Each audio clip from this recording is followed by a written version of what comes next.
ឈ្មោះពេជ្រកាញ្ចនាកាលពីអូននៅតូចអូនចូលចិត្តញ៉ាំយ៉ាអ៊ូអូនមានអាយុ9ឆ្នាំហើយចូលចិត្តមុខវិជ្ជា Math ហើយ Computer ខ្មែរ Coding Science and Social Karate and Core English អូនរៀនពីថ្ងៃច័ន្ទដល់ថ្ងៃសុក្រថ្ងៃសម្រាប់ពេលព្រឹកអូនទៅញ៉ាំគុយទាវបន្ទាប់មកអូនទៅមុខវាំងឲ្យចំណីព្រាបពេលល្ងាចអូនចូលចិត្តទៅសាអ៊ីអនដើម្បីលេងហ្គេមនិងទៅ Playground រួចដើរមើលអីវ៉ាន់និងញ៉ាំអាហារថ្ងៃអាទិត្យខ្លះអូនទៅញ៉ាំការ៉េមជាមួយនឹងអាលេអាជាកូនមិត្តភក្តិម៉ាក់ថ្ងៃសម្រាប់ខ្លះអូនទៅលេងស្រុកនៅកោះដាច់លេងជាមួយប្អូនប៉ាវប៉ាវនិងអូនតីបងជាបងប្អូនជីដូនមួយពួកយើងចូលចិត្តជិះកង់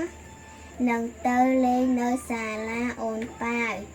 ពេលខ្លះពួកយើងទៅអ៊ីអនជុំគ្នានិងលេងហ្គេមនិងញ៉ាំភីហ្សាពីមុនអូនធ្លាប់ទៅលេងសៀមរាបខេត្តកំពតទៅម៉ាឡេស៊ីនិងសិង្ហបុរីជាមួយម៉ាក់និងម៉ាក់យាយដល់កាចរាល់យប់មុនពេលអូនចូលគេងអូនតែងតែ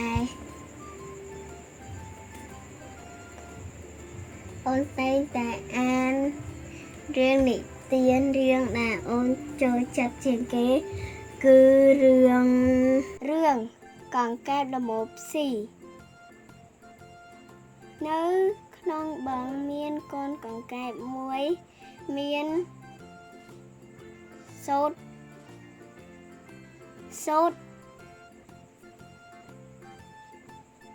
ឆ្នោតសលើក្បាលរៀងរាល់ថ្ងៃវាតែងតែហែលទឹកលេងនិងរកចំណីជាមួយមេវានិងបងប្អូនរបស់វាថ្ងៃមួយគ្រួសារកង្កែបកំពុងហែលនិងរកចំណីបរិភោគដល់ថ្ងៃចុអ៊ីជីតចិត្តលអ៊ីលីចិត្តលិចទើបពួកគេនាំគ្នាត្រឡប់ទៅវិញដោយហេតុកូនកង្កែបឆ្នោតសមិនព្រម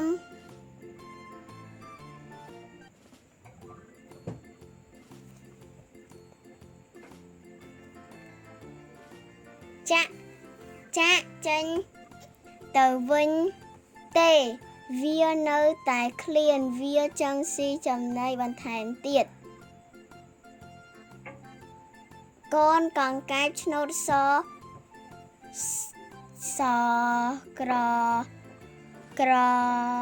ឡេកឃើញ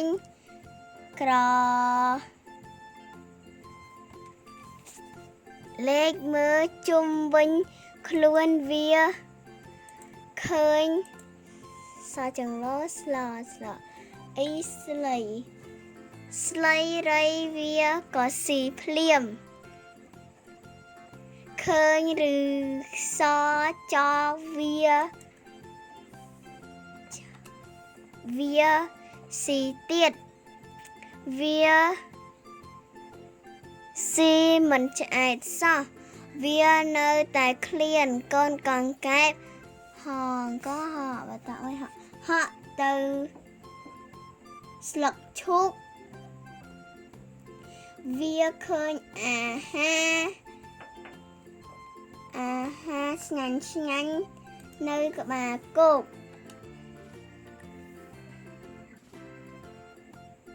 កូនកង្កែបកណៃឃើញអាហារឆ្ងាញ់ទៅនៅក្បាលគោកឈើកូនកង្កែបឃើញក៏ស្រក់ទឹកមាត់ហើយលោតទៅរកចំណីនោះកូនកង្កែបក៏ចាប់ផ្ដើមស៊ីផ្លែចេកកូនកង្កែបចាប់ផ្ដើមស៊ីផ្លែស្វាយកូនកង្កែបចាប់ផ្ដើមស៊ីផ្លែទៀបកូនកង្កែបចាប់ផ្ដើមស៊ីដំឡូងសាច់ជាមួយស្ងោរកូនកង្កែបស៊ីផ្លែល្មុតកូនកង្កែបផឹកទឹកដូងបន្តិចបន្ទាប់ពីវាស៊ីឆ្អែតហើយវាថ្ងៃក៏លិចបាត់វាហែលត្រឡប់ទៅមេរបស់វាវិញយប់នោះកូនកង្កែបឈឺពោះវាក៏ស្រែកយំមេកង្កែបបានឲ្យកូនកង្កែបក្រោកហើយហែទឹកកូនកង្កែបប្រឹងហែទឹកអស់ជាច្រើនម៉ោងទើបពោះវាស្រកហើយវាក៏បាត់ឈឺពោះកូនកង្កែបឈប់យំរួចចូលទៅដេកវិញខាន់ចប់